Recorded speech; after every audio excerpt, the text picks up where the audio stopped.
예, 이제 요한복음이 끝나고 사도행전으로 이제 넘어왔습니다. 사도행전은 누가복음을 쓴 누가가 이제 누가복음을 일부로 쓰고 또 2부를 사도행전으로 이렇게 기록했습니다.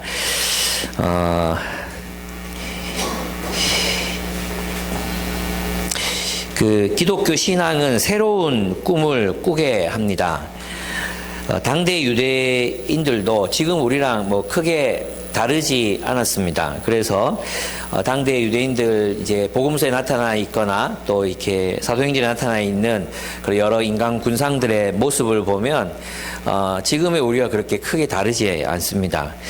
세리 같은 이들은 자기 민족의 운명보다는 그 개인의 영달을 꿈꿨습니다. 근데 로마로부터 이스라엘이 독립하지 못할 것을 예감했고 또 로마의 질서에 오히려 협조해서 이제 부자가 되고 또 권력을 누리는 길을 선택했던 사람들이 바로 세리들이었습니다. 사두개인들은 지금 그들이 누리고 있는 권력과 부가 영원하기를 바랬습니다. 그래서 로마가 무너지기를 꿈꾸거나 뭐 그 현상 유지, 그냥 현상 유지를 꿈꾸던 사람들은 바로 사두개인들이었습니다. 바리새인들은 이스라엘의 회복을 꿈꿨고 또 열심당원들은 혁명을 꿈꾸었습니다. 그런데 그리스도인들은 예수를 만난 그리스도인들은 이제 다른 꿈을 꾸어야 한다고 생각했던 것 같습니다. 그것이 이제 누가가 기록한 사도행전에 나타나 있습니다. 그들이 꿈꿔야 했던 것은 바로 하나님의 나라였습니다. 제가 이제 성경을 우리 교회가 개척된 지 뭐 그 이전부터 성경을 계속 연구해 왔지만 개척된 지 20년이 넘었는데 함께 성경을 연구하고 또 함께 나누면서 깨닫게 되는 한 가지는 성경은 결코 개인주의적 성공주의나 기복신앙을 지지하지 않는다는 것입니다. 저는 성경을 계속 연구하면서 사도행전에서도 그렇고 요한복음에서도 그랬지만 성경은 계속해서 함께 잘 사는 것에 대해서 공동체로 사는 것, 그것이 또 하나님께서 우리에게 주시는 축복이라고 계속해서 말씀하시고 계시다는 생각이 들었어요. 오히려 개인주의적인 기복주의나 성공주의를 오히려 성경은 강력하게 반대하고 있다는 생각이 듭니다. 그래서 신앙생활 잘하면 하나님이 어떤 개인을 복 주시고 또 그를 잘되게 하신다든지 또 뭐 그가 또 성공의 길을 걷게 하신다든지 이런 것들을 성경에서 찾아보기 굉장히 힘든, 아니 저는 찾을 수 없었던 그런 내용들인 것 같아요. 하나님이 주시고자 하시는 축복은 공동체가 함께 하나님의 뜻에 순종했을 때 그 공동체를 보상으로 누리는 그 공동체 그 자체가 상급이 되는 그런 축복과 번영은 계속해서 말씀하고 계시지, 어떤 한 개인의 어떤 성공적인 삶을 위해서 신앙이 이용당하거나 또 마치 이방신들에게 기도하듯이 그렇게 복을 비는 그런 종교하고 기독교는 굉장히 거리가 멀다는 생각이 들었어요. 그런데 왜 이렇게 됐을까? 이런 것들이 좀 궁금해지기는 했습니다. 그리스도인들은 그럼 뭘 꿈꿨냐? 이게 이제 중요한 건데요. 구약에 있는 성도들은 그 하나님이 이스라엘을 이제 하나님의 사랑, 정의와 공의로 이제 다스리시고, 그리고 그 나라를 회복하시면 이스라엘을 통해서 온 세계에 하나님의 정의와 공의가 실현되고 그 결과로 샬롬이 도래하는 것, 평화가 도래하는 것을 꿈꿨잖아요. 그리스도인이 그럼 무엇을 꿈꿨냐 하면, 그리스도인의 꿈은 하나님께서 예수를 통해서 그 일이 이루어지게 하실 것이라는 꿈, 예수가 그 일을 이루실 것이라는 꿈을 꾸었다는 점에서 유대인들과 조금 다른 점이 있습니다. 그리스도인들은 하나님께서 예수를 통해 이사야서에서 예언되었던 사자와 어린 양이 함께 뛰노는 나라가 성취될 것으로 기대했고, 그리스도인들은 예수님을 통해 가난한 자, 포로된 자, 눈먼 자, 눌린 자들이 자유를 얻는 정의의 나라를 꿈꾸었습니다. 그리스도인들은 이 꿈이 현실이 될 것으로 믿었습니다. 그 이유는 바로 예수님의 부활 때문이었습니다. 예수님이 부활이 없었으면 그들이 꾸는 꿈은 망상과 환상에 지나지 않았을 겁니다. 이루어질 수 없는 것을 기다리는 희망, 그냥 근거 없는 희망, 이루어질 수 없는 것을 희망하는 희망, 헛된 희망에 불과했을 것입니다. 그러나 예수님의 부활은 그들에게 그 꿈이 예수 그리스도를 통해서, 메시아 예수를 통해서 이루어질 것이라는 확신을 주었고, 그들은 그 꿈을 위해서 자신의 삶을 드렸습니다. 그래서 이제 이 누가복음도 그렇고 사도행전, 복음서 모두 그 중심이 어디에 있습니까? 부활에 있습니다. 예수님의 역사적인 부활, 몸으로 다시 살아나신 부활. 그 부활이 없었다면 복음서를 통해서 예수가 메시아라는 것을 증명할 방법이 없었습니다. 왜냐하면 유대인들에게 메시아의 죽음은, 메시아의 십자가의 처형은 곧 메시아로서의 자격이 안 되는 것을 의미하거든요. 실패했다는 것을 의미하거든요. 그런데 십자가에 달린 예수가 죽었음에도 불구하고 그가 메시아로 등극할 수 있었던 것은 바로 그분의 부활 때문이었다는 것입니다. 그리고 이후에 모든 서신서들, 갈라디아서, 에베소서, 골로새서, 고린도전후서, 요한계시록까지 그들은 부활이 근거가 된 부활로 살아가는 그런 교회를 세우려고 했다는 것을 볼 수 있습니다. 그러니까 이제 기독교에서 부활을 빼면 이 사람의 마음에서 다시 살아나는 부활, 이거 아니고, 또 부활했다고 믿는 믿음, 그게 중요하다, 그것도 아니고, 정말로 실제로 예수가 부활하지 않았다면 그들은 이런 희망을 가질 근거가 사실은 없었던 거죠. 그래서 오늘 이제 그 이야기들도 한번 살펴보려고 합니다. 부활 후에, 그래서 이제 오늘 본문에서는 우리가 그리스도인들이 꾸는 꿈은 그러면 구체적으로 어떤 것이어야 하는가 하는 거예요. 근데 여러분, 이 꿈이라는 이야기를 되게 오랜만에 듣지 않습니까? 꿈, 비전, 환상, 이런 말들이 우리의 가슴을 막 이렇게 뒤흔들어 놓을 때가 있었는데, 꿈이라는 말을 이제 들으면, 이거 언제 들어봤던 얘기지? 저도 꿈이, 하나님이 꿈이라는 단어를 입력하면서, 정말 오랜만에 쓰는 단어인 것 같다, 이런 생각이 들었어요. 여러분 어떻습니까? 우리 꿈을 잃어버리고 살아가고 있는 거 아닌가, 이런 생각이 듭니다. 어떤 면에서는 그리스도인들은 나이 들어서도 늙어서도 끊임없이 꿈꾸는 사람들이라고 할 수 있는데, 하나님이 우리에게 꾸라고 하신 그 꿈, 비전, 소망 잃지 않고 그렇게 살았으면 좋겠어요. 오늘 본문도 역시 세 문단으로 나눌 수 있습니다. 의도적인 것 같죠? 첫째 문단은 1절에서 5절입니다. 이것은 부활 후에 나타나신 예수님에 대한 이야기이고요. 그 다음에 6절에서 12절은 이제 승천하시는 예수님의 모습이 나옵니다. 그리고 승천하시면서 제자들에게 사명을 주시죠. 사명을 주시는 예수님의 모습이 나오고, 마지막 문단은 이제 12제자를, 12사도를 채우는 그런 모습이 나타나고 있습니다. 그 첫 번째 문단, 부활 후 예수께서 제자들에게 여러 번 나타나셔서 하나님 나라를 가르치시다, 이 문단을 한번 같이 다뤄보겠습니다. 이 사도행전을 쓴 사람이 누구라고요? 누가입니다. 누가복음은 누가 썼다고요? 누가가 썼습니다. 이런 거에 웃을 수 있는 사람들이 영혼이 살아있는 사람들이라고 할 수 있습니다. 누가는 데오빌로라는 사람에게 예수께서 행하시고 가르치신 일을 증언하고자 누가복음에 이어서 사도행전을 씁니다. 이 데오빌로의 뜻이 뭐냐 하면 하나님을 사랑하는 자라는 뜻입니다.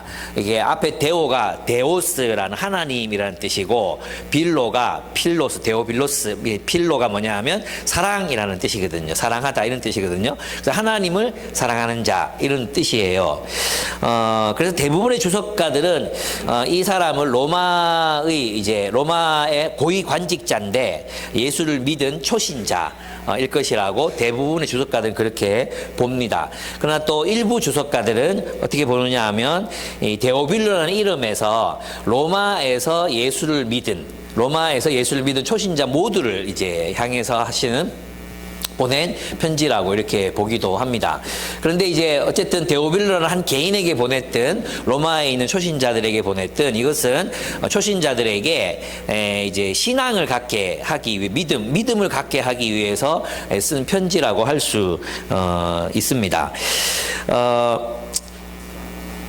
그 누가복음 1장 1절에서 3절을 보면 누가가 왜 누가복음과 행전, 사도행전을 썼는가 그 이유가 나오거든요. 누가복음 1장 1절에서 3절 제가 한번 읽어볼게요. 여러분이 눈으로 따라 그냥 들으셔도 됩니다. 우리 가운데서 일어날 일들에 대하여 차례대로 이야기를 엮어내려고, 차례대로란 말은 순서대로란 말이 아니고 어떤 계획을 가지고 잘 편집했다는 뜻입니다. 계획을 가지고 이제 분류해서 필요한 이야기들을 잘 정리해서 기록했다 이런 뜻이에요. 그래서 차례대로라는 말이 연대기적으로 적었다 이런 의미는 아니에요. 우리가 이제 책을 쓰면 목록을 정하잖아요. 그죠? 장을 정하고 목록을 정하잖아요. 그런 것처럼 그런 일목요연하게 또 자기가 전달하고자 하는 내용들을 잘 정리해서 이제 엮었다 이렇게 얘기를 하고 있습니다. 그 다음에 손을 댄 사람들이 많이 있었습니다. 즉 이 당시에 예수님이 하셨던 또 행하셨던 일들, 예수님의 존재는 너무나도 독보적이었기 때문에 예수님의 말씀이나 예수님의 행적을 기록하려는 사람들이 많았다는 거예요. 그래서 이제 사도들도 기록을 했지만 그 당시 많은 사람들이 예수님의 어록 같은 것들을 가지고 있었을 가능성이 많죠. 그리고 그들은 예수님에 대한 기억을 가지고 있었기 때문에 누가는 그들의 증언, 또 그들의 기록들, 또 파편들, 또 이게 여러 사람들이 가지고 있었던 그 기억들을 이제 수집해서 역사가로서 수집해서 이 누가복음을 기록했다는 그런 의미입니다. 그래서 그들은 이것을 처음부터 말씀의 목격자요 전파자가 된 이들이 우리에게 전하여 준 대로 엮어냈습니다. 그런데 존귀하신 데오빌로님, 나도 모든 것을 시초부터 정확하게 조사하여 보았으므로 각하께 그것을 순서대로 써드리는 것이 좋겠다고 생각하였습니다. 이리하여 각하께서 이미 배우신 일들이 확실한 사실임을 아시게 되기를 바라는 바입니다. 이렇게 기록했어요. 뭐라고요? 확실한 사실임을 아시게 되기를 바라는 바입니다. 이렇게 얘기했어요. 그러니까 어떤 누가의 관심은 뭐냐 하면 이거죠. 그냥 예수님이 좋은 사상을 전파하셨어. 그래서 나는 그 좋은 사상, 공자의 사상, 맹자의 사상 같은 그런 사상을 당신에게 전달하려고 합니다. 이게 아닌 거예요. 누가의 관심은 뭐예요? 이것이 사실이라는 것을 알려드리기 위해서 이 기록을 자세히 처음부터 조사해서 역사가로서 그렇게 제가 이 임무를 다하고 있습니다 라고 썼던 것입니다.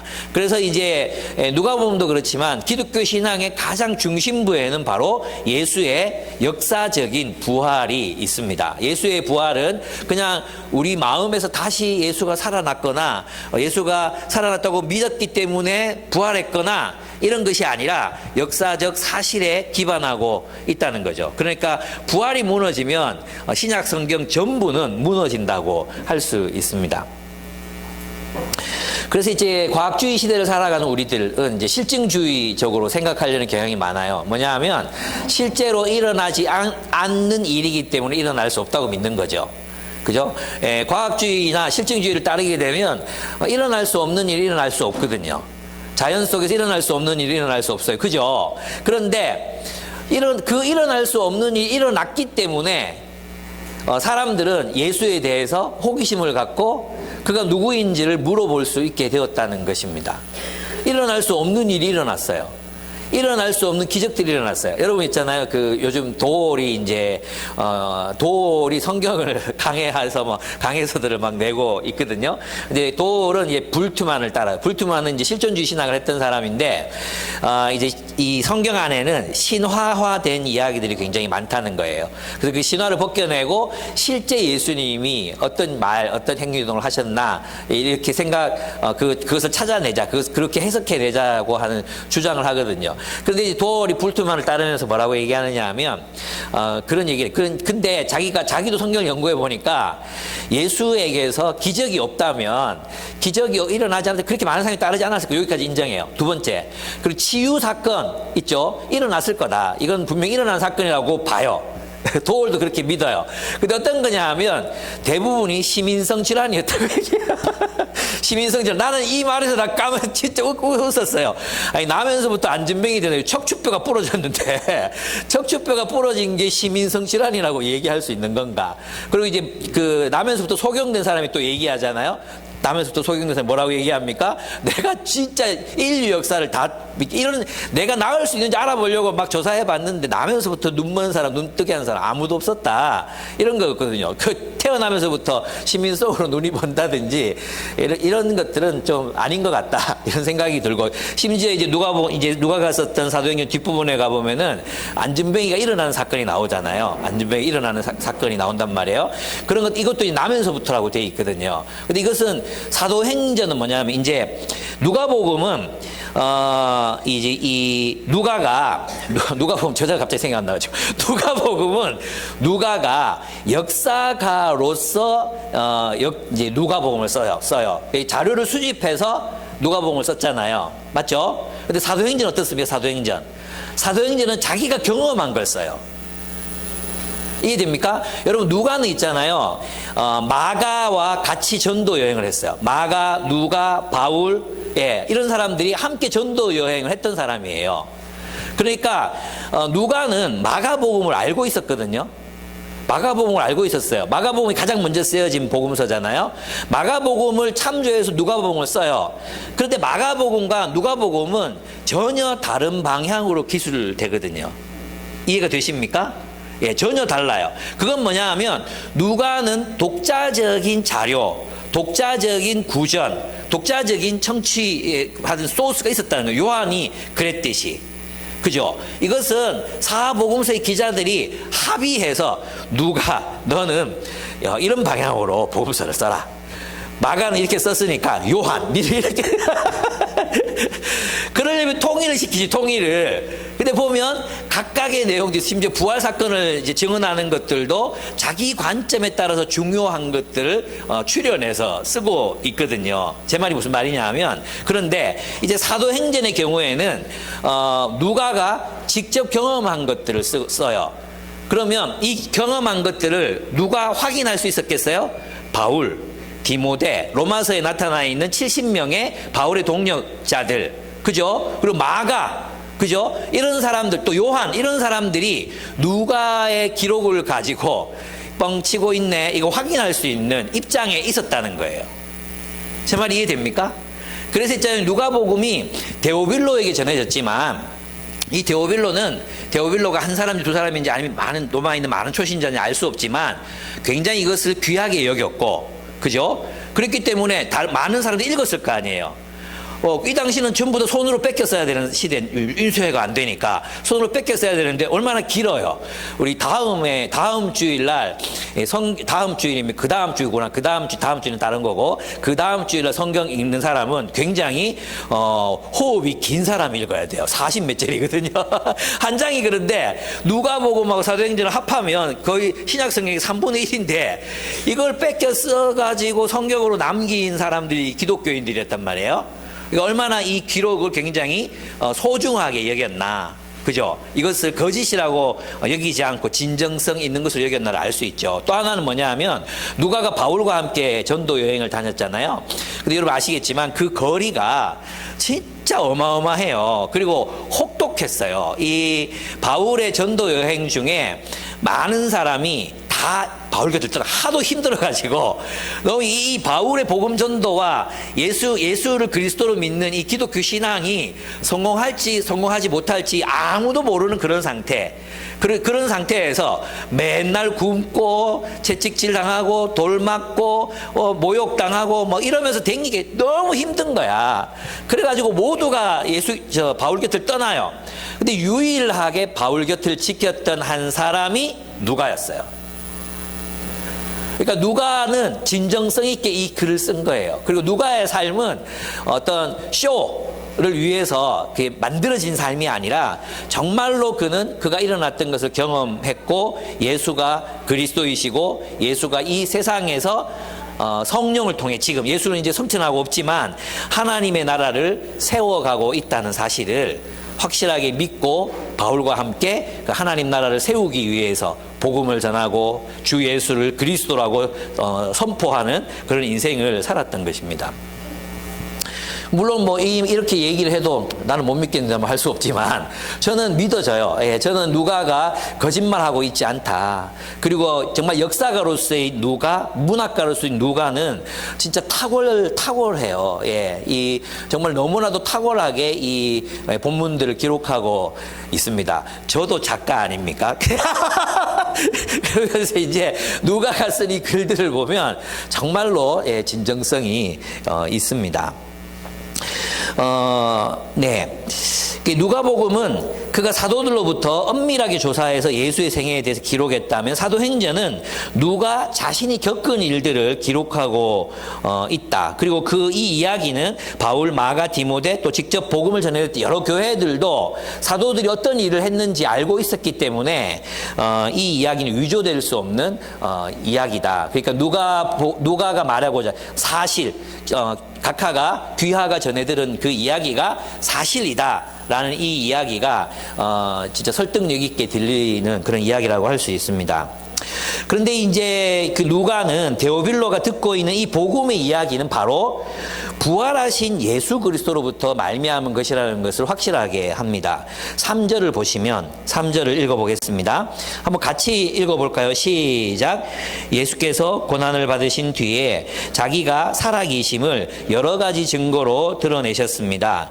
그는 40일 동안 그들에게 여러 차례 나타나시고 하나님 나라에 관한 일들을 말씀하셨습니다. 이렇게 되어 있습니다. 요한복음에서만 예수님은 7차례 나타난 것으로 기록되어 있습니다. 그리고 누가는 여러 차례 나타났다고 기록하고 있고요. 또 고린도전서에도 보면은 여러 차례 500여 형제에게 일시에도 나타나고 12사도에게도 나타나고 바울에게도 나타나고 여러 번 나타났던 것으로 기록되어 있습니다. 즉 이 모든 이야기의 배후에는 바로 예수님의 부활이 있습니다. 톰 나이트의 말대로 부활, 그것이 없이는 복음도 없고 예수 왕의 행적과 가르침 2라는 사도행전도 없다는 것입니다. 부활이 없다면 남는 것은 무엇일까요? 그것은 위대하지만 실패한 선생이자 자칭 메시아에 대한 슬프고도 찬란한 추억뿐일 것이라고 톰 나이트는 이야기합니다. 그렇습니다. 그러나 이 세상 악의 무게 아래 죽은 예수의 부활, 그 예수의 부활은 곧 하나님의 새 세상의 기초이며 누가는 그 서막을 묘사하고 있다라고 기록합니다. 이것은 굉장히 멋진 그런 기록이라고 생각합니다. 여러분 이제 예수님의 부활, 그러니까 누가가 바라봤던 예수님의 부활은 무엇입니까? 새로운 시대의 출발이라는 것입니다. 새로운 시대의 출발, 하나님 나라의 출발, 새 시대의 서막, 그죠? 신호탄, 새 시대가 왔다는 신호탄 같은 것이 바로 예수의 부활이라는 것입니다. 사실 있잖아요. 이 메시아의 부활이라는 개념은 유대인들에게 낯선 개념이었다는 걸 여러분이 아셔야 돼요. 구약 성경에도 메시아가 부활한다고 직접적으로 언급한 구절 한 구절도 없어요. 이걸 아는 게 굉장히 중요해요. 왜냐하면 이거 한번 제가 부활절 설교 때 얘기했잖아요. 이게 무슨 뜻이냐 하면 이 당시에 부활에 관한 태도가 여러 가지가 있었는데 첫째로 사두개인들은 부활 자체를 믿지 않았어요. 그들이 왜 부활을 믿지 않았냐? 부활하면 자기 기득권을 다 내야 되는데 미쳤다고 부활을 믿겠어요. 예, 진짜 이제 부활이 있으면 사두개인들이 성전 지배 체제를 무너져야 되는 그런 부패한 체제거든요. 구약 성경에서 성전을 심판하시겠다고 주님께서 계속 얘기하셨기 때문이에요. 또 하나, 사두개인들 부활을 안 믿었어요. 그러면 유대인들, 바리새인들과 대다수의 유대인들은 하나님께서 의로운 자들을 부활시킬 거라는 믿음을 가졌다고 해요. 근데 그 부활은 언제 이루어지는 거냐 하면 마지막 날, 하나님께서 온 우주를 심판하시는 그날, 마지막 날에 모든 사람을 부활시켜서 악인들의 영벌에 그리고 의인들은 하나님께 부활시키셔서 하나님과 함께 영원토록 거하면 하늘의 별과 같이 영원토록 비치게 하겠다. 이게 그들이 알고 있는 부활에 대한 기본 사상이었고, 또 하나는 뭐냐 하면 구약 성경에서 부활이란 곧 이스라엘의 회복을 말하는 거예요. 하나님의 백성의 회복을 말하는 거예요. 에스겔에 마른 뼈가 부활하잖아요. 그것은 이스라엘의 회복을 의미하는 것이었기 때문에 메시아가 부활한다? 한 사람, 메시아가 의인들의 부활 이전에 먼저 부활한다? 이건 굉장히 낯선 개념이었어요. 어이, 잘 들어라. 이제 이렇게 세웁니다, 자는 사람들. 아, 벌써 졸면 진짜 나는 제가 어떡하라고. 졸지 마세요. 그렇습니다. 그래서 다시 한번 확인하는 건데, 그들은 있잖아요. 예수의 부활을 경험하고 나서는, 그들 자신이 가지고 있었던 신념, 신앙, 신학, 세계관, 이걸 다 바꿀 수밖에 없었어요. 그래서 사도 바울은 3년 반 동안 아라비아로 가서 묵상하고 연구하는 거예요. 갈라디아서 보면 내가 아라비아로 갔다 돼 있잖아요. 그 아라비아 땅에서 이 예수, 자기가 만난 부활한 예수, 그 예수를 통해 다시 구약 성경을 보니까, 메시아의 부활은 곧 새 창조의 시작을 말하는 거구나. 오늘 우리의 정리된 의견으로 말하면, 하나님의 나라는 단번에 이루어지는 것이 아니라 이미 왔고 아직 오지 않은, 그래서 이 땅에서 예수 아들의 나라, 하나님 아들의 나라가 먼저 시작되고 결국 온 세상에 복음이 전파되고 나서 주님이 다시 오시는 날 하나님의 나라가 완성되겠구나. 이걸 정리하게 된 거예요. 무슨 말인지 아시겠죠? 그래서 있잖아요. 부활은, 예수의 부활이라는 것은 그들에게는 낯선 개념이었기 때문에 부활을 경험하고 나서 이 사상이 형성된 거지, 부활을 경험하지 않은 상태에서 그들은 아마도 여전히 의인들을 마지막 날에 부활시킬 거라는, 이게 상식적인 그들의 부활 사상의 근본 개념이었다는 거예요. 근데 예수님이 부활한 걸 보고 나서는 너무나도 충격을 받은 거예요. 그래서 이 제자들도 이 부활이, 예수의 부활이 뭘 의미하는지를 몰랐어요. 그래서 40일이 필요했던 거예요. 그죠? 오늘 이렇게 또 설명하고 난 뒤에도 사도들이 한 자리에 모였는데 6절에 보면 세 번역이 아주 의도적으로 이렇게 번역하고 있거든요.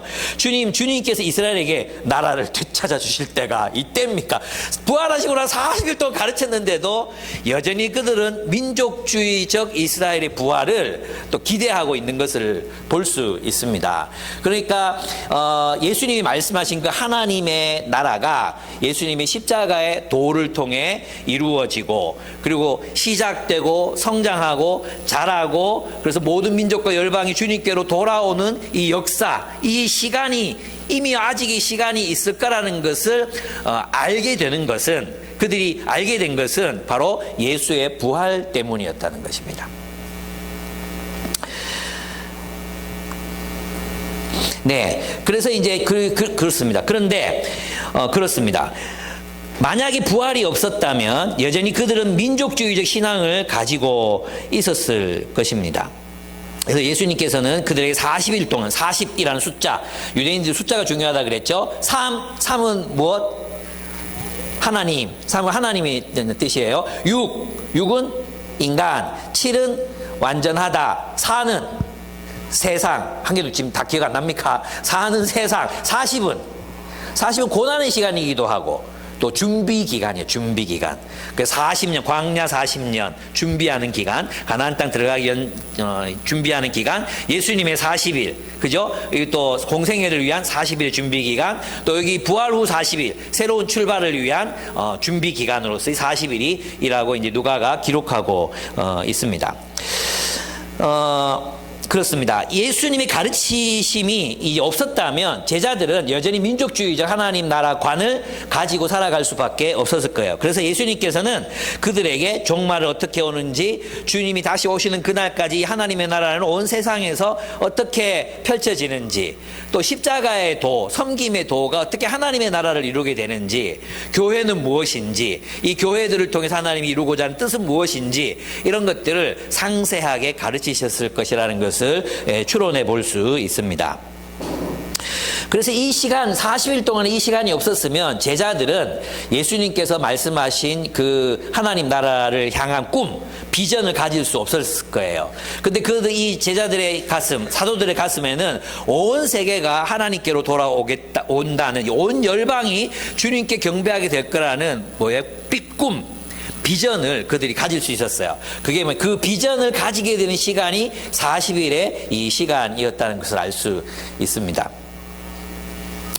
예수님께서는 제자들에게 약속하신 성령을 기다릴 것을 명령하십니다. 5절 보십시오. 5절을 한번 보시면 너희는 예루살렘을 떠나지 말고 내게서 들은, 예루살렘을 떠나지 말라 그랬어요. 왜 예루살렘 떠나지 말라 그랬어요? 도망가지 말라는 거예요. 예, 이게 아직도 있잖아요. 부활을 통해 이 제자들은 자신들이 어떤 역할을 감당해야 되는지 아직 좀 긴가민가한 거예요. 예, 자신들이 누구인지가 지금 이게 뭔가 정체성이 확립이 안 돼 있는 거예요. 그래서 돌아갈 수도 있다는 거죠, 그죠? 그래가지고 고향으로 돌아갈 수도 있고 도망칠 수도 있어. 그래서 예루살렘 떠나지 말아라. 성령이 반드시 오신다. 내가 성령을 보내겠다. 떠나지 말아라. 이렇게 당부하시는 것입니다. 그리고 나서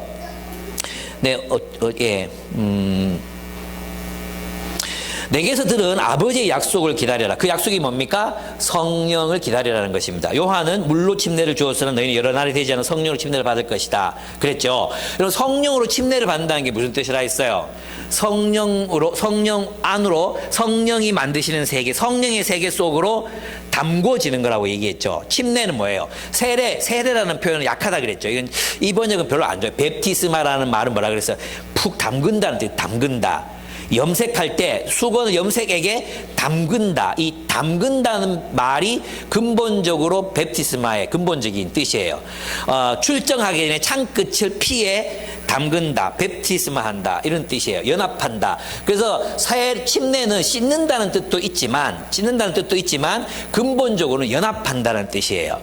그래서 성령으로 침례를 받는다는 것은 성령 속으로 들어간다는 거예요. 성령과 연합한다는 뜻이에요. 그럼 뭐예요? 성령이 창조하시는 새 창조의 세계로 연합해서 들어간다는 걸 의미하는 거예요. 성령이 창조하시는 세계, 그 세계가 뭐예요? 하나님 나라거든요. 성령께서는 하나님의 나라를 창조하실 거거든요. 예수님께서 승천하시고 그 예수님의 사역을 대신하시는 분이 누구예요? 성령이시잖아요. 그럼 성령이 하시는 일이 뭐예요? 이 땅에 하나님 나라를 가능하게 하시는 분이 바로 성령 하나님이시거든요. 그래서 구약 성경에서는 내가 그날에 너희에게 성령을 부어주리니, 내가 내 영을 너희에게 부어주리니, 그 영을 부어주면 그 성령을 받은 사람들, 성령의 침례 받은 사람들의 마음이 어떻게 된다 그랬어요? 내가 너희의 마음을 고기같이 부드럽게 할 것이며 그랬어요. 여러분, 고기가 부드럽다는 것을 모르는 사람들은 고기로 요리를 안 해본 사람들이에요. 그죠? 그래서 고기가 부드럽다는 걸 모르는 남편들은 그리스도인이 아닐 가능성이 높아요. 왜냐? 아내를 섬기려면 고기도 썰고 요리도 해야 되는데 고기가 부드러워 이러고 있으면 안 되는 거지. 이건 약간 농담에 가까운 건 너무 심각하게 듣지 마시고, 예, 고기가 부드러운 것처럼 성령이 임하면 우리 마음이 고기처럼 부드러워져. 그래서 뭘 행할 수 있게 돼? 율법을 행할 수 있게 돼. 그럼 율법을 행할 수 있는 사람 뭐라 그랬어요? 계명을 따라 살 수 있는 사람, 사랑할 줄 아는 능력이 생겨. 누가? 성령에 침례받은 사람. 성령으로 침례받은 사람은 사랑할 수 있는 능력이 생겨. 즉 성령님은 육신적인 삶, 세상에 속한 우리들을, 이기적인 우리들을 변화시켜서 하나님의 나라를 살아낼 수 있는 권능을 부여하시는 분이세요. 아멘. 하나님 나라는 우리의 육적인 본성으로는 살 수 없어요. 살아낼 수 없어요. 예, 어떻게 가능합니까? 불가능합니다. 하나님의 나라는 성령으로 침례받지 않으면 결코 살아낼 수 없어요. 여러분, 그래서 있잖아요. 여러분이 성령으로 침례를 받을 때 우리에게는 뭐가 가능해지냐? 하나님의 나라를 살아갈 능력을 성령 하나님으로부터 공급받게 됩니다. 그래서 성령 받은 사람들이 첫 번째 일어나는 변화는 예수님을 왕이라고 시인하게 됩니다. 그렇습니다. 예수가 왕이십니다. 예수가 주님이십니다. 예수를 주라 시인하게 한다 그랬잖아요. 성령이 아니고는 아무도 예수를 주로 시인할 수 없다. 이게 바울의 선언이란 말이에요. 성령께서 우리 마음을 변화시키셔서 예수가 하나님이 보내신 메시아, 즉 왕이신 것을 인정하게 합니다. 인정한다는 것은 그래 우리 주여 주여 예수를 그저 입으로만 주여 주여 부르는 게 아니라 정말로 예수를 자신의 우리들의 왕으로 모시고 그분의 통치를 따라 살아갈 마음을 우리에게 부어주시는 거예요. 그리고 그 계명을 따라 사랑으로 살아갈 각오와 결단을 우리들에게 부어주시는 분이 성령 하나님이십니다. 두 번째, 성령을 받게 되면, 성령으로 침례를 받으면 성령이 창조하시는 공동체에 속하게 돼요. 성령이 창조하시는 공동체와 연합하게 되죠. 그래서 우리는 성령으로 하나가 되어 성전을 이루어 가게 됩니다. 성령을 통해 우리가 하나가 되는 공동체를 이룰 수 있게 됩니다. 세 번째, 그는 마음으로부터 변화를 받게 돼 하나님의 말씀을 마음에 새기고 하나님의 통치에 순복하는 삶을 살게 됩니다.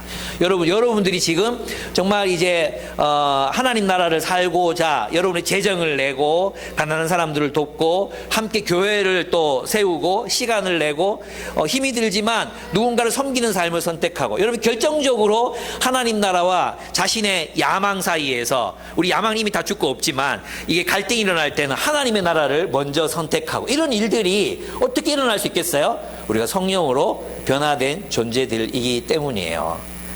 성령이 없이는 이런 소망도 가질 수 없었고, 성령이 없이는 이런 우리의 삶도 우리가 갈망하고 또 추구하고 바라볼 수 없었다는 거죠. 우리는 모두가 함께 성령 안에서 하나 되고 성령 안에서 공동체로 살기를 원하고, 또 성령 안에서 부족하지만 서로를 용납하고 용서하고 또 사랑하는 삶을 살기로 결단했잖아요.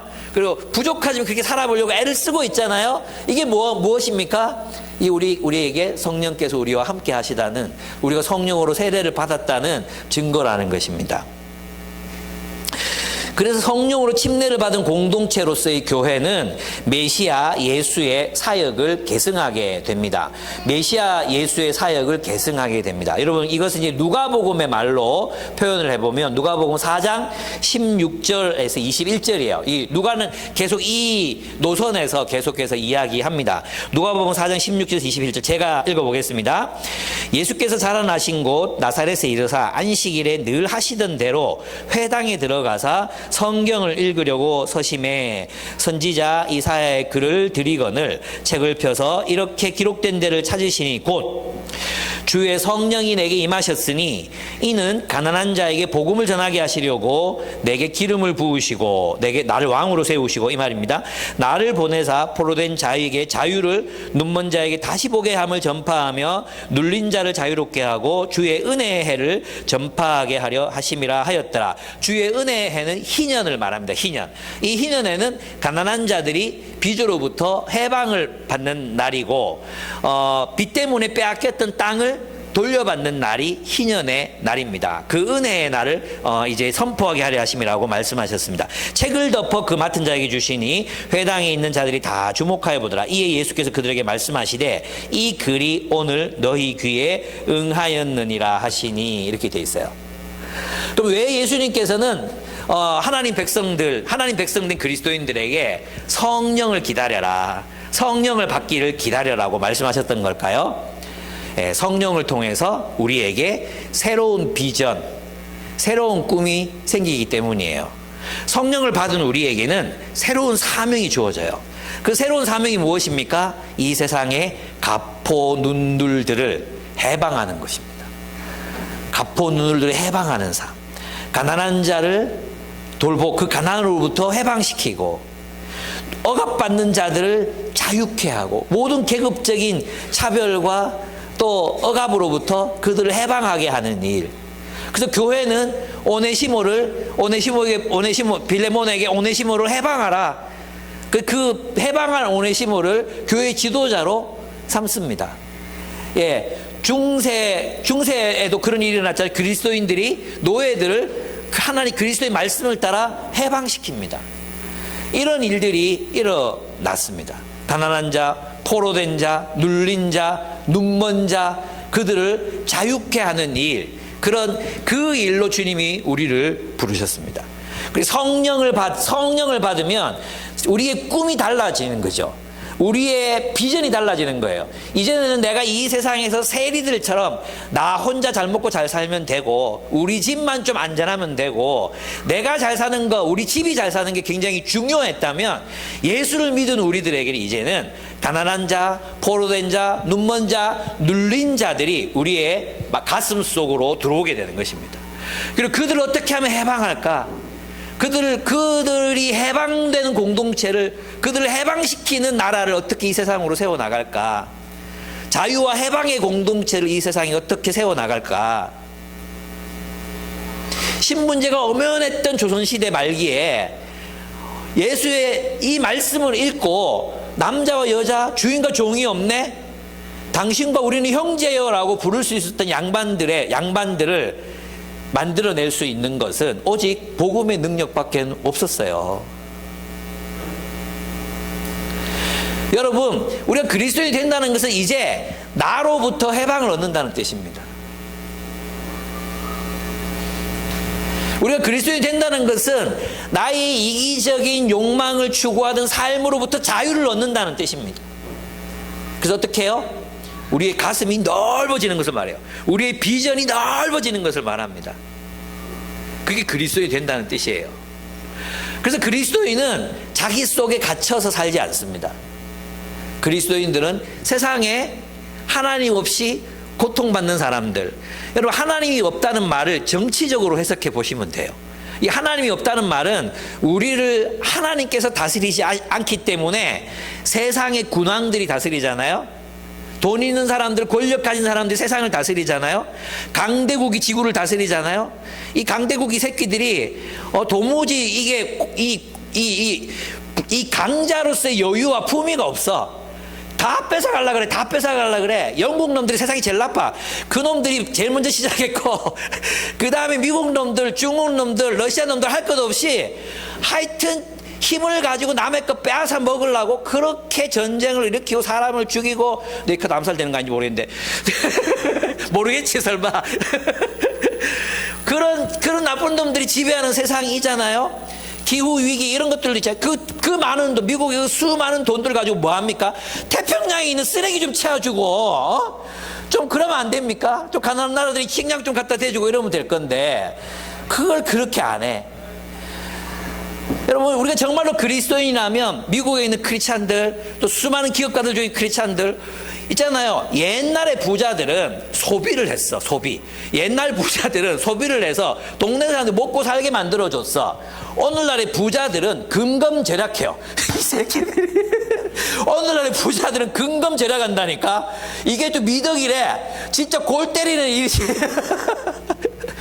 그 부자들이 그 돈을 가지고, 정말 그들이 그리스도인들이라면 가난한 자를 해방시키고, 그 가난의 굴레로부터, 파키아오 이런 사람들이, 파키아오 이런 사람 필리핀에 한 동네 사가지고, 자기 동네 사가지고 가난한 사람들이 집 지어주고, 자기가 돈 버는 이유는 하나님께서 이 우리나라 가난한 사람들 돌보라고 하셨다가 집 지어주고 학교 지어주고 벌어 다 거기 쓰잖아요. 파키아오.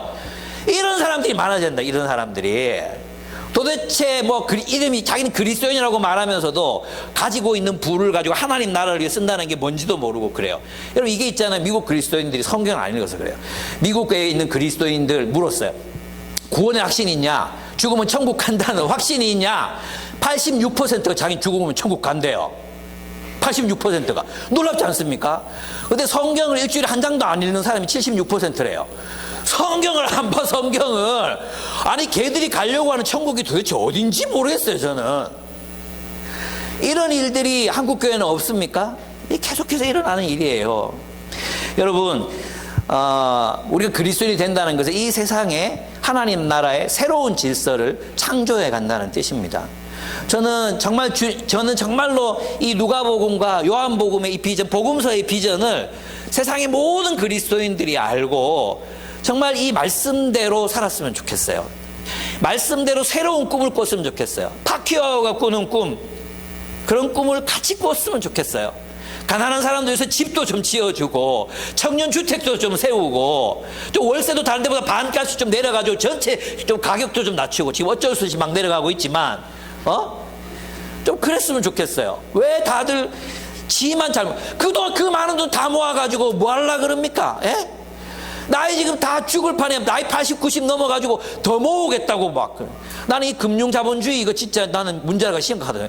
돈이 그만큼 많은데 계속 돈이 더 초당 몇 억씩 늘어나잖아요. 몇십억씩 늘어나잖아요. 초당. 돈이 돈을 번다고? 그게 지혜라고? 나는 거기에 이제 반대합니다. 있는 놈들은 이제 더 이상 이자 주면 안 되고, 없는 사람들 10%, 20% 이자 주고. 그래, 그게 정상적인 세상 아닙니까? 왜 가진 놈들의 돈은 기하고 계속 늘어나고, 없는 사람들 먹고 살려고 지금, 엔겔 지수가 너무 높아져가지고, 우리 집 먹는 데만 돈이 얼마나 들어가는데, 얼마나 들어가는지 몰라요. 여러분도 안 그렇습니까? 식비가 얼마나 높아졌습니까? 식비가. 너무 높아져가지고, 외식을 못 하잖아요, 외식을. 그죠? 커피 한 잔 7,000원이 뭐고, 진짜. 이런 일들이 일어나는 이유가 뭔가? 우리 그리스도인들이 정말 지금 지구에 있는 그리스도인들이 정말 제대로 예수님의 이 비전에 동의할 수만 있다면 얼마나 놀라운 일들이 일어날까. 그것 때문에 또 얼마나 많은 사람들이 주님께로 돌아올까 생각하면 참 그렇습니다. 여러분들이 부자가 돼야 돼요. 여러분들 마음 안 변할 자신 있죠? 예, 여러분 절대 변하면 안 됩니다. 우리 부자가 돼야 돼. 그리고 이 비전을 따라서 살아야 돼. 가포 눈물들을 위해 그들을 해방시키는 삶. 성령 충만하게 되면, 성령으로 충만하게, 성령이 임하시면 이런 일들이 일어나게 되는 것이에요. 성령 받은 사람들은 예수처럼 살게 되는 것입니다. 그렇습니다. 두 번째, 예수님은 이제 6절에서 12절을 보면 예수님은 제자들에게 사명을 주시고 구름에 쌓여 승천하십니다. 제자들은 하나님 나라의 실현을 이스라엘의 회복이라고 믿고 있습니다. 오늘 본문의 6절에 보면 주님께서 이스라엘에게 나라를 찾아주실 때가 바로 지금입니까? 요건 약간 있잖아요. 이제 아직은 유대적 비전, 그 유대인들의 구약적인 비전이라고 할 수 있습니다. 그건 뭐냐 하면 이스라엘의 회복이 이 제자들이 말했던 이스라엘의 회복, 이게 어떤 걸 의미하느냐 하면 하나님이 이스라엘의 정의와 공의를 실현하시는 것을 말해요. 하나님이 이스라엘을 통치하시고 직접 왕이 되셔서 이스라엘을 하나님의 통치 속에 두는 것을 말해요. 그러면 이스라엘이 부흥이 일어나겠죠. 그럼 어떤 일이 일어나느냐 하면 그 이스라엘을 통해서 하나님이 온 세상의 왕이 되셔서 온 세상을 하나님의 정의와 공의로 다스림으로 온 세상에 하나님의 샬롬이 도래할 것이라고 그들은 믿었어요. 그래서 제자들이 이스라엘 나라를 회복하심이 이때이니까 하는 것은 하나님이 이스라엘을 민족적 이스라엘을 회복시키심으로 온 세상을 하나님의 나라로, 하나님의 정의와 공의가 실현되는 세계로 바꾸시는 때가 지금입니까? 이제 시작됩니까? 이런 질문인 거죠. 사실 있잖아요. 이 제자들은 지금 뜨거운 물, 찬물을 막 왔다 갔다 하고 있는 중이에요. 예수님이 막 기적을 일으키고 나사로를 살리고 막 호산나 떠들어갈 때는 다 됐다. 이제 곧 하나님 나라가 온다. 이제 저 예수가 메시아로 등극하시면 우리가 예수와 함께 온 세상에 하나님의 정의와 공의를 실현할, 막 뜨거웠잖아요. 바로 그 다음날 예수 십자가에 못 박혀 죽어버렸어요. 바로 그 다음날 예수 십자가에 못 박혀 죽어요. 그러니까 갑자기 참 우리가 희망이라고 믿었던 예수가 죽었어요. 절망하고 있는데 예수가 부활해서 나타났어요. 우와, 이것도 뭐지? 그래서 지금입니까? 라는 질문을, 우리가 잃었던 꿈을 다시 꿔도 되겠습니까? 이런 질문인 거죠. 우리가 잃어버렸던 꿈, 당신에게 기대했던 소망, 그걸 다시 가져도 되겠습니까? 이제 금방 그 날이 오겠습니까? 금방 그 일이 이루어지겠습니까? 이런 뜻인 거예요. 그럴 때 예수님께서 이렇게 대답하십니다. 두 가지 대답을 해요. 첫 번째 대답은 때나 시기는 아버지의 권한에 달려있는 문제라는 것입니다. 그래서 본문에 보면 7절을 한번 같이 한번 읽어보세요. 7절 시작. 때나 시기는 아버지께서 아버지의 권한으로 정하신 것이니 너희가 알 바가 아니다. 이 때와 시기가 뭐겠어요? 이 때와 시기는 하나님이 온 세상을 평화의 세상으로 막 바꾸는 날, 그날인 거죠. 온 세상을 천국, 하나님의 나라로 변화시키시는 그날, 하나님의 통치가 완전히 실현되는 그날이 언제 옵니까? 언제 하나님의 정의와 공의, 평화와 사랑이 실현됩니까? 그날은 예수님의 표현대로는 나도 모른다. 예수님이 나도 모른다. 누가 압니까? 아버지만 아신다. 이거예요. 그러니까 있잖아요. 우리 이런 생각, 우리 마음이 급해요. 저도 마음이 급해요. 저는 하나님께서 약속하신 그날, 정말 사자와 어린 양이 뛰놀고 어린이가 독사골에 손을 넣어도 물지 않는 평화, 강대국과 강대국이 약소국을 잡아먹고, 그래서 부자는 더 부자가 되고, 가난한 사람들은 기후위기 때문에 가뭄에 목말라 굶어 죽어가는, 기아가 다시 늘고 있거든요. 이런 일들이 이제 좀 끝이 났으면 좋겠어요. 하나님의 통치가 당장 내일이라도 와서 하여튼 금마들 다 심판하고 하나님께서 그랬으면 좋겠어요. 여러분도 그렇지 않습니까? 예수께서는 단호하십니다. 그 날과 그 시기는 우리가 알 수 없다는 것입니다. 그러나 분명한 것은 그 날이 다가오고 있다는 거예요. 무엇을 통해 우리가 확신할 수 있죠? 부활이에요.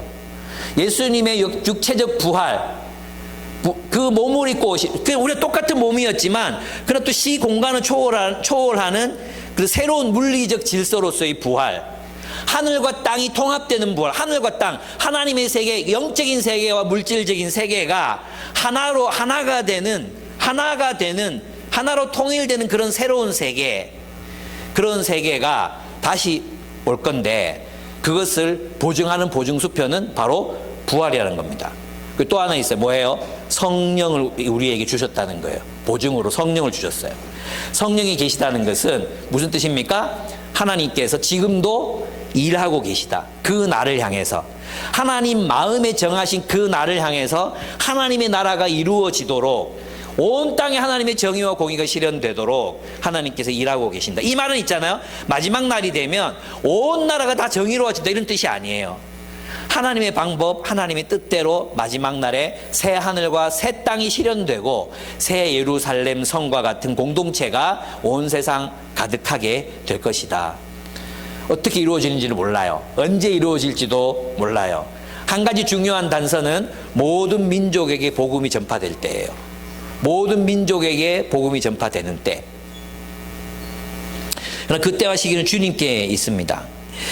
그렇습니다. 그런데 이 날이 빨리 왔으면 좋겠습니다. 우리의 마음이 급합니다. 가난한 사람도 없고, 악한 자들은 심판을 받고, 전쟁으로 집과 가족을 잃는 일이 더 이상 일어나지 않았으면 좋겠습니다. 중국이 대만을 침공하지 않게 되기를 간절히 기도합니다. 우크라이나와 러시아의 전쟁이 속히 끝나기를, 각각의 나라들이 좀 평화롭게 살기를, 나라 안에서도 부자들과 권력자들에 의해서 가난한 사람이 더 이상 착취당하거나 더 이상 좀 고생하지 않는 그런 세상이 좀 오기를 간절히 기도하고 또 기도합니다. 폭력이 멈추고 이기적인 제국들이 하나님의 심판을 받았으면 좋겠습니다. 빨리요. 그런데 하나님은 그때는 아버지의 권한으로 정하신 것이라 말씀하십니다. 이 말씀은 저에게 또 한편 위로를 주는 것이었습니다. 그래, 절망하지 말자. 하나님의 때가 이르지 않았구나. 그래서 성경을 보면 요한계시록 또 다른 성경들이 이렇게 보면 어떻게 되어 있습니까? 나라들, 우리의 역사는, 지금 우리가 펼쳐지는 이 역사, 하나님의 역사잖아요. 그죠? 하나님의 구원, 이 역사는 하나님이 세상을 하나님의 나라로, 하나님의 나라를 실현하시는 하나님이 역사하시는 배경이 바로 인간의 역사거든요. 그죠? 그래서 계시록에서는 그 역사를, 또 다니엘서는 그 역사를 이렇게 보는 거죠. 그 제국들을 바다에서 올라온 괴물들이라고 표현해요.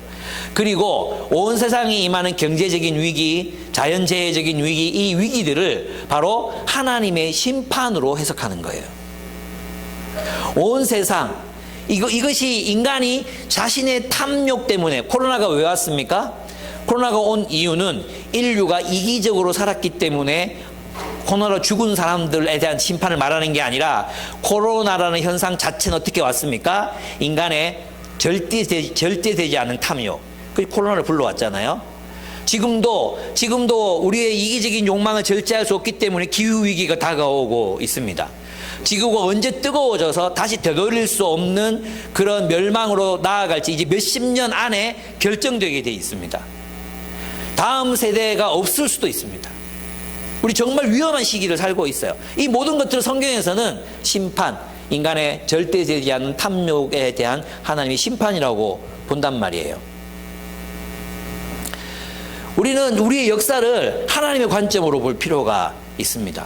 근데 하나님께서는 하나님의 뜻을 이 역사 속에서 펼쳐 가실 것입니다. 그래서 있잖아요. 주님께서는 말씀하십니다. 그것은 마치 있잖아요. 베드로가 요한 보고 저 사람 어떻게 됩니까? 이렇게 물었잖아요. 그거 상관하지 마라. 이런 거 비슷해요. 그때가 언제 옵니까? 우리의 관심은 거기 있잖아요. 언제 하나님 나라가 이루어집니까? 근데 하나님의 관심은 너가 상관할 바 아니다. 그것은 하나님이 알아서 하실 거고 너희가 할 일이 있다는 거예요. 그 할 일이 무엇입니까? 그 할 일이 8절입니다. 8절. 그러나 성령이 너희에게 내리시면 너희는 능력을 받고 예루살렘과 온 유대와 사마리아에 그리고 마침내 땅 끝에까지 이르러 내 증인이 될 것이다. 이렇게 말씀하시고 하늘로 올라가십니다.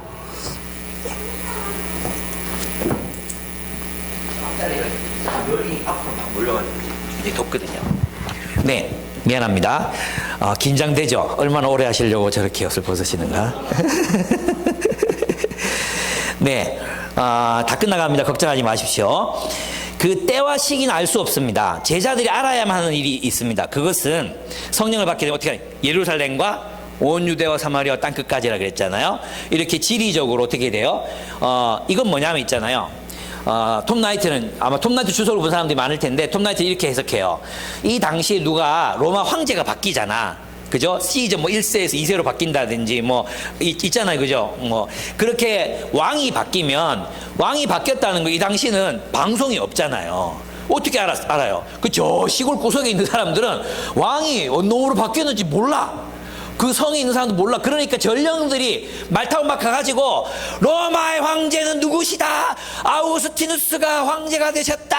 막 이러면서 이제 전령들이 막 이렇게 막 땅끝까지 가서 외쳐야 되는 거예요. 그러면 예수님께서 지금 너희가 내 증인이 되리라. 무엇에 대한 증인? 예수가 그리스도라는 사실이 증인이 되라는 뜻이거든요. 예수가 왕이시라는 사실이 증인이 되라는 뜻이거든요. 그러니까 예수가 왕이시라는 사실이 어디까지 알려져야 돼? 땅끝까지 알려야 된단 말이에요. 땅끝까지. 땅끝. 모든 나라와 모든 민족에게 예수가 하나님이 보내신 참되신 왕이라는 사실을 알려라. 이게 그들에게 주어진 사명이었던 것입니다. 그래서 성령에 의해서 세워지는 하나님의 나라, 그 하나님의 나라는 아들의 나라, 예수의 이름으로 세워지는, 예수를 통해 세워지는 사랑의 나라를 온 세상에 선포해라. 내가 왕이 되었다. 그리고 승천하시잖아. 이 승천하시는 장면이 적으세요. 다니엘서 7장 13절 14절에 나오는 말씀이에요. 거기에 보면 인자 같은 이가 나타나서 뭐야? 하늘 구름을 타고 아버지 앞에 하나님 앞에 나와 왕권을 받아요. 왕권. 그럼 승천하실 때 구름에 쌓여 보이지 않다 이렇게 돼 있잖아요.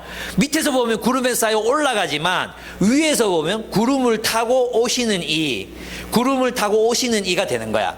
그러니까 예수는 이 승천을 통해 하나님의 우편에 앉는 온 우주의 왕으로 등극하시는 거예요. 그러니까 제자들이 할 일이 뭐예요? 이 예수가 왕이 되셨다. 이걸 선포하라는 거예요. 내 증인이 되라. 이 말이 그 말이에요. 그래서 이 첫 번째로 예루살렘에서 시작해서 땅끝까지 이르렀겠다는 말은 온 세상에 예수의 통치가 임하는 공동체들을 세우라 하는 거예요. 사람들을 불러 모아 예수의 백성 삼아라. 그리고 예수의 계명을 따라 이 세상 탐욕과 폭력의 질서로 무너진 세상 속에 주님의 사랑의 공동체들을 세상에 세워나가라. 온 세상에 세워나가라. 씨를 뿌려라. 천국의 자녀들을 뿌려라. 그게 너희들의 일이다. 그리고 예수가 왕이 되시는 나라들을 세워라. 그 나라를 세워라. 그게 주님께서 이제 명령하셨던 이야기라는 거예요. 두 번째, 그게 지리적이다. 그 땅 끝은 어디겠어요? 복음이 전파되는 거야. 예루살렘 전파되고 유다에 전파되고 그다음에 그죠 사마리아에 전파되고 땅 끝. 우리가 복음을 받았죠. 그러면 우리가 누구예요? 우리가 지금 복음을 받은 땅 끝이란 말이에요. 제 말 이해됩니까? 그럼 우리는 누구에게 복음을 전해야 돼요? 우리 옆에 사람에게 복음을 전해야 되는 거예요. 우리 옆 사람, 내가 땅끝이잖아. 땅끝. 모르겠어요. 예루살렘, 유대, 사마리아, 땅끝. 사마리아 사람이 복음을 들었어. 그럼 어디로 복음을 전해야 돼? 그 옆에 있는 땅끝. 그럼 우리 복음이 땅끝인 나에게 왔어. 복음이 나에게 왔어. 그 다음 내가 복음을 전해야 되는 대상은 어디예요? 불이 번져가듯이 잔디밭에 불이 번져가듯이 그 다음 땅 끝으로 가야 되는 거지. 그래서 나의 땅 끝은 내 이웃인 거예요. 내 이웃 사람들에게 우리가 살아야 될 삶이 뭐냐? 예수가 그리스도이심을 증언하는 삶을 사는 거야. 그게 뭐겠어요? 예수 통치 따라 사는 거지. 자본주의 논리를 따라 살지 말고, 기업의 노예로 살지 말고, 돈의 노예로 살지 말고, 우리의 삶을 통해서 사람들이 뭘 봐야 돼? 저 사람은 예수 믿는 사람이다. 저 사람은 돈에도 매이지 않고, 야망에도 사로잡히지 않고, 기업에도 뭐 그렇게 기업에 굉장히 도움이 되는 사람이긴 하지만 그렇다고 이 사람이 뭐 절대적인 충성을 바치는 것 같지도 않아. 그는 오직 그리스도의 말씀을 따라 사는 사람이다. 사랑으로 살려고 애를 쓰는 사람이다. 이게 뭐예요? 내 삶으로 보여줘야 돼. 그게 예수를 증언하는 증인으로서의 삶인 거예요. 증인. 그게 증인이에요, 증인. 그리고 그들이 너 왜 그렇게 사는데라고 물어볼 때 나는 예수를 그리스도로 믿습니다. 그리스도가 무슨 뜻인지 모르죠. 차 한잔하면서 얘기 나눌까요? 그리고 말로 복음을 전하는 것, 삶으로 사랑하는 것, 공동체로. 우리 공동체, 교회 공동체가 이제 예수께서 다시 되시는 사랑의 공동체임을 증언하는 것. 그래서 우리 가운데 가난한 사람이 없도록, 우리 가운데 가난 때문에 자살을 결심하는 사람이 없도록, 외로워서 자살을 결심하는 사람이 없도록 그렇게 서로를 사랑하는 것, 서로의 재물을 내어 서로를 돕는 것, 함께 교회를 세워가는 것. 이것이 뭐예요? 이것이 예수가 그리스도이심을 증언하는 삶인 거예요. 그래서 있잖아요, 증인이 되라는 것은 단순히 나 예수 믿는 사람이 복음을 이런 걸 말하는 게 아니야. 내 왕이 누구이신가를 나의 삶을 통해서 드러내라는 거예요. 사람들이 저 사람 진짜 자유로운 사람이야. 저 사람은 매이지 않아. 오직 예수께만 충성해. 저 사람의 가장 중요한 것은 하나님의 나라. 뭐 그런 거 믿으면서 한대. 뭐 잘 모르겠지만 저 사람 그런 걸 믿는데, 그게 바로 그리스도인이어야 한다는 것입니다. 그리고 또 하나 있어요. 이 지역들이 있잖아. 유대, 사마리아, 예루살렘, 다 어떤 지역들입니까? 유대는 고립되어 있는 지역이거든요. 사마리아랑은 원수예요, 원수. 땅끝, 이방 나라, 그 이방 나라 적국이에요, 적국. 모두 갈등이 있어요, 갈등, 그리고 서로에 대한 이런 적대, 이런 것들이 있는 공동체들이에요. 그러니까 복음이 그 땅까지, 그 모든 땅의 주인이 이제 누구예요? 예수님이시잖아요. 그 예수 안에서 샬롬을 이루는 공동체를 이루라는 거예요. 그래서 이 공동체 속에서는 계급도, 차별도, 혐오도 있으면 안 돼요. 인종주의도 있으면 안 돼요. 그죠? 이곳에서는 남녀 차별도 있으면 안 돼요. 이곳에서는, 이 공동체 속에서는 모든 피부 색깔을 가진 사람들, 모든 다른 언어를 말하는 사람들, 제3세계 사람들, 가난한 사람들, 부자 모두가 예수께서 십자가의 피로 그 벽을 허무셨어요. 그리고 우리를 하나로 만드셨습니다. 주님께서 유대인과 로마인들을 하나로 만드셨습니다. 멸시받던 사마리아인들을 하나님의 백성으로 받아들이셨습니다. 바로 이 말, 온 유대와 사마리아 땅끝까지 복음을 전파하라, 내 증인이 되라는 말은 모든 장벽을 넘어 하나가 되는 공동체를 세우라, 이런 의미예요. 샬롬을 이 땅으로 몰고 와라. 샬롬의 공동체를 세상에 세우라는 의미입니다. 그렇습니다. 우리의 삶은 이제 그런 비전을 향해 나아가야 합니다. 그리고 주님은 이 말씀을 하신 후 구름에 쌓여 하늘로 올라가십니다. 그래서 다니엘서 7장 13절과 14절의 말씀, 내가 밤에 이러한 환상을 보고 있을 때 인자 같은 이가 오는데 하늘 구름을 타고 와서, 땅에서 보면 승천하시는, 구름 타고 올라가시는, 구름이 빽빽하게, 이 구름은 신적 임재, 하나님의 임재를 말하거든. 그래서 옛적부터 계신 분에게로 나아가 그 앞에 섰다. 옛부터 계신 분이 그에게 권세와 영광과 나라를 주셔서 민족과 언어가 다른 묵백성이 그를 섬기게 하셨다. 주님은 지금도 우리를 다스리고 계십니다.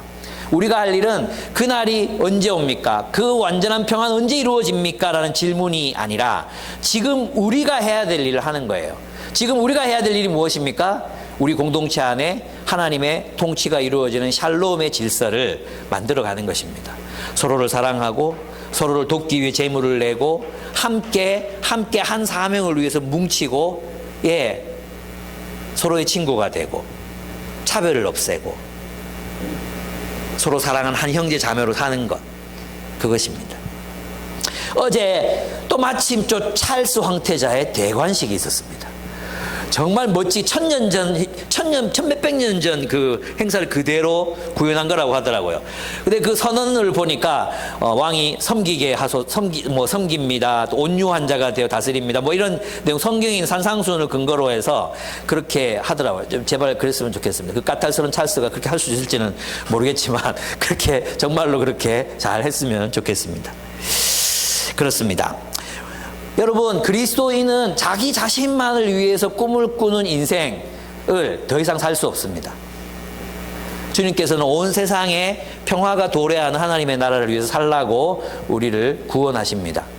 여러분 어떠십니까? 멋지지 않습니까? 우리는 우리 자신을 위한 꿈을 꾸는 사람이 아니라 온 세상의 평화를 도래케 하는 꿈을 꾸는 평화의 사람들입니다. 그래서 있잖아요. 이 적당한 표현이 생각이 안 나는데, 이제 그 총실대 김회곤 교수는 그렇게 표현했어요. 세계 시민적인 삶이다. 세계 시민적인 삶이다 그랬어요. 우리의 기도 제목은 항상 너무나도 좁잖아요. 내 아픈 거, 우리 부모님 아픈 거, 우리 지체들.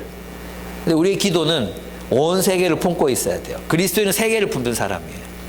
온 세계의 그리스도의 통치가 이루어지기를 간절히 바라면서 그들을 우리 마음에 품는 사람들, 그들의 아픔을 자신의 아픔으로 여기며 가포 눈물들을 위해서 살아가려 결단하는 삶, 그게 그리스도인의 삶이라는 거죠. 너무 부족하지 않습니까? 그래서 우리 땅 끝에 있는 이 가난한 청소년들 혹은 또 홀로 있는 청소년들을 위해서 멘토링하기로 결정했고, 우리는 그들을 또 성심성의껏 섬기고 사랑하고 있습니다. 아직까지 내 삶이 나만을 위해서 구축되고 있다는 생각이 드신다면, 우리는 이제 요소산지에서 지금 운동하고 있잖아요. 한 사람, 한 가정이라도 섬기자. 그렇게 하나님의 샬롬은 우리를 통해서 이루어져 가기 시작합니다. 그렇습니다. 이제 제자들 마지막입니다. 제자들 유다로 인해 생긴 사도들의 수를 채우기 위해 추천을 받아 마띠아를 그 수에 가입시킵니다.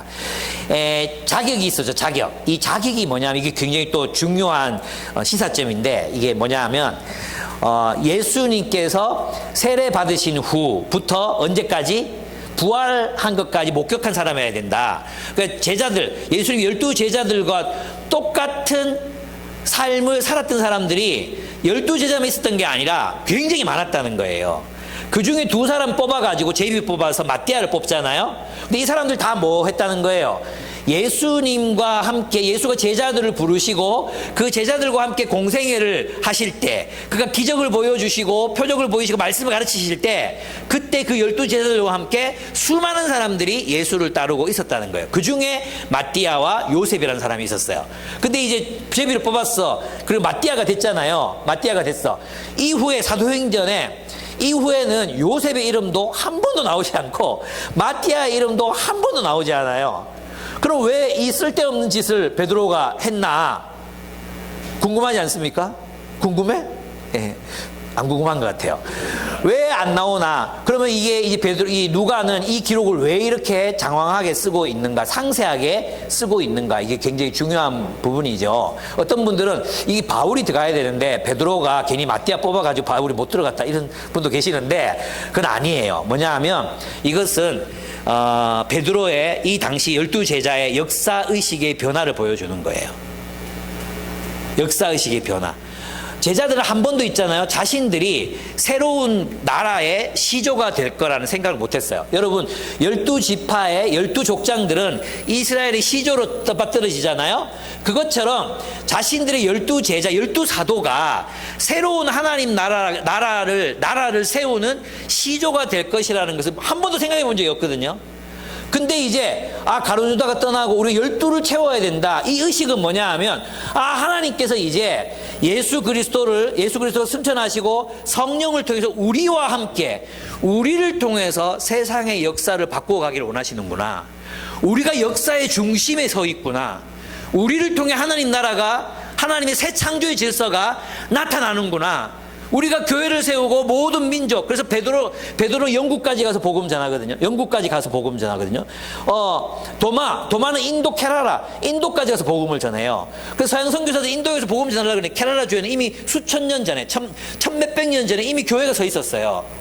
사도들이 대부분 어떤 사람 스페인까지, 영국까지, 그리고 또 인도까지 가서 복음을 전합니다. 예. 그들이 그런 역사의식을 가졌던 이유가 뭡니까? 예수께서 부활하셨기 때문이에요. 예수께서 부활하셔서 그들의 역사의식이 바뀐 거예요. 이제 로마가 세상의 중심이 아니야. 유대 민족주의를 중심으로 살지 않아. 뭐예요? 하나님께서 성령을 통해 하나님 나라의 역사를 우리를 통해 이루어 가신다. 역사의 주역은 공산주의자들도 아니고 프롤레타리아도 아니고 역사의 주역은 자본가들도 아니야. 이 진정한 역사의 주역은 하나님의 백성들이다. 결국 남는 역사, 이 세상에 남겨질 역사는 하나님 백성들이 살았던 역사이기 때문이에요. 여러분, 우리는 그 역사의 주역이 되어 이 땅에서 하나님 나라의 혁명, 이 세상 질서에 굴복하지 않는 하나님 나라의 혁명, 그 혁명을 일으키라는 소명을 받습니다. 그 혁명은 사랑의 혁명이요, 우리가 가는 곳마다 세워지는 사랑의 공동체들로 그 혁명은 완수될 것입니다. 언제 하나님 나라가 오느냐고요? 나도 몰라. 예수님도 몰라. 하나님한테 물어봐. 안 가르쳐줘. 우리가 할 일을 하면 돼. 그게 뭐예요? 열심히 지금 여기에서 사랑의 공동체를 세우며 사는 것입니다. 아멘. 우리 함께 기도하겠습니다. 예, 제가 기도해야 되겠습니다. 예, 제가 기도하고 마치겠습니다. 하나님 감사.